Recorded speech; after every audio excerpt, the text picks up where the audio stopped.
और टुनाइट में बात सबसे पहले किसान आंदोलन की। मंदसौर में किसानों की मौत पर आज जमकर सियासत हुई। किसानों के जख्मों पर मरहम लगाने पहुंचे राहुल गांधी को मंदसौर से पहले ही गिरफ्तार कर लिया गया। जमानत लेने के बाद राजस्थान बॉर्डर पर उन्हें पीड़ित किसान के परिवार वालों से मिलवाया गया।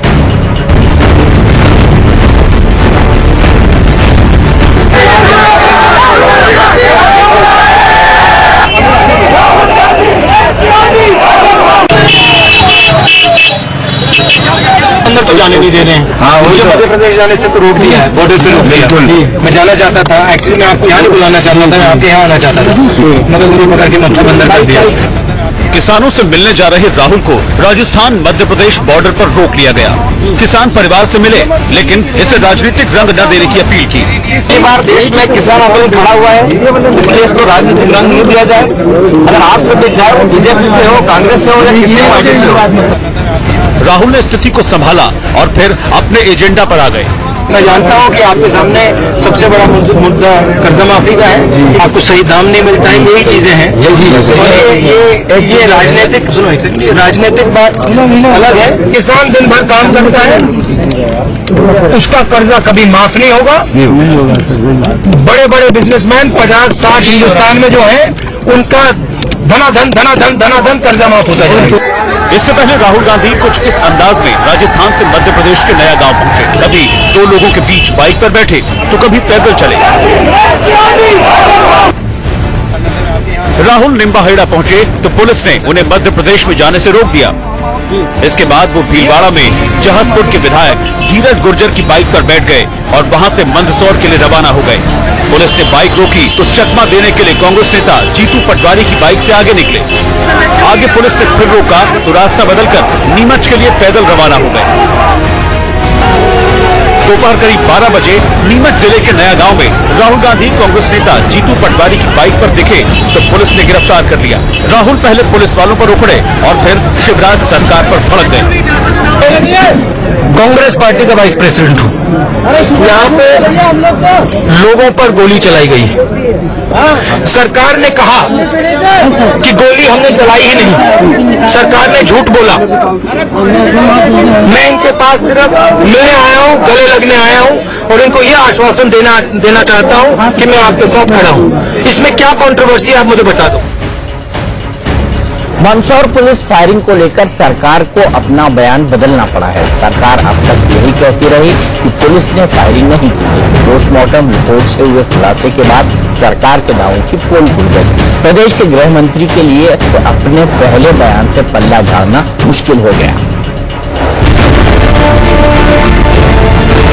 देखिए, पुलिस के द्वारा कोई फायरिंग नहीं हुई है।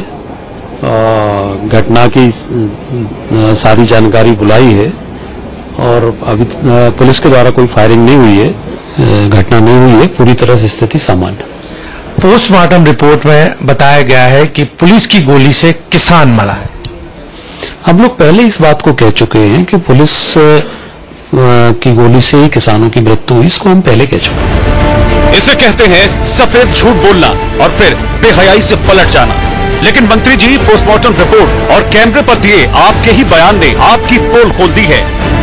पोस्टमार्टम में किसानों के जिस्म से निकले बुलेट वही हैं जो पुलिस के हथियारों से फायर किए जाते हैं। क्योंकि ऐसे हथियारों के लाइसेंस आम लोगों को नहीं दिए जाते, न ही अपराधियों के पास ऐसे हथियार होते हैं। ऐसे में पहली नजर में पुलिस फायरिंग की बात मानी गई है। वैसे भी पुलिस ने फायरिंग न की होती तो 5 से 10 लाख और फिर मुआवजे की रकम को बढ़ाकर 1 करोड़ रुपए क्यों किया होता। अब शिवराज सरकार के गृह मंत्री का दूसरा झूठ देखिए। मंदसौर और नीमच, यहाँ पर लगातार असामाजिक तत्व लूटपाट करने का काम, आगजनी करने का काम, ये सारे काम कर रहे हैं।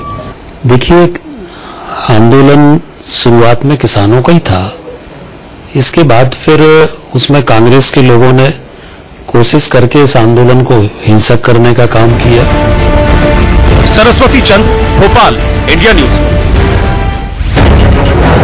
मध्य प्रदेश की शिवराज सरकार किसानों के आंदोलन को भड़काने के लिए लगातार कांग्रेस को ही जिम्मेदार ठहराती रही। लेकिन आंदोलन के पूरे घटनाक्रम को खंगाले तो ये साफ हो जाता है कि कहीं न कहीं चूक शिवराज सरकार से भी हुई है।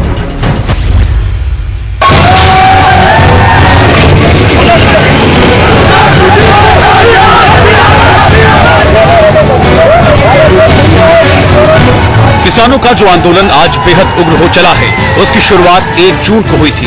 13 सूत्रीय मांगों को लेकर राष्ट्रीय किसान मजदूर संघ, आरएसएस से जुड़े भारतीय किसान संघ और 3 अन्य किसान संगठनों ने मिलकर आंदोलन शुरू किया था। लेकिन 5 जून को आंदोलनकारियों के प्रतिनिधि मुख्यमंत्री से मिले, जिसमें बातचीत के बाद तय हुआ कि सरकार 8 रुपए प्रति किलो की दर से किसानों से प्याज खरीदेगी। दालों की खरीद भी न्यूनतम समर्थन मूल्य पर होगी। साथ ही खरीद के लिए 1000 करोड़ रुपए का फंड भी बनेगा। इसके बाद भारतीय किसान संघ ने आंदोलन खत्म करने का ऐलान कर दिया। सरकार ने मान लिया कि आंदोलन खत्म हो गया, लेकिन आंदोलन में शामिल दूसरे संगठन इस बात से नाराज थे कि सरकार ने 13 में से 2 बड़ी मांगे तो मानी ही नहीं। पहली, करीब 39,000 करोड़ रुपए का कर्ज माफ करने की, और दूसरी, फसल की सही कीमत दिलाने के लिए मंडियों में सही व्यवस्था बनाने की। उन्होंने आंदोलन से पीछे हटने के भारतीय किसान संघ के फैसले को किसानों से धोखा करार दिया और ऐलान कर दिया कि जब तक दोनों बड़ी मांगे नहीं मानी जाती, आंदोलन जारी रहेगा। सरकार ने पहले इन पर ध्यान नहीं दिया और फिर इनके आंदोलन को असामाजिक तत्वों की गुंडागर्दी का नाम दिया और फिर कांग्रेस पर आरोप लगाकर सियासी मोड़ भी दे दिया। कांग्रेस की भूमिका संदेह से परे नहीं, लेकिन चूक कहीं न कहीं सरकार से हुई है। तभी तो वो अब इनसे भी बातचीत के लिए तैयार है। मेरी सरकार किसानों की सरकार है, जनता की सरकार है। मेरी जब तक सांस चलेगी, जनता के लिए काम करता रहूंगा। समस्या के समाधान के लिए बातचीत के माध्यम से मैं सदैव प्रस्तुत हूं। चर्चा करके समस्याओं का समाधान होगा। Bureau report, India news.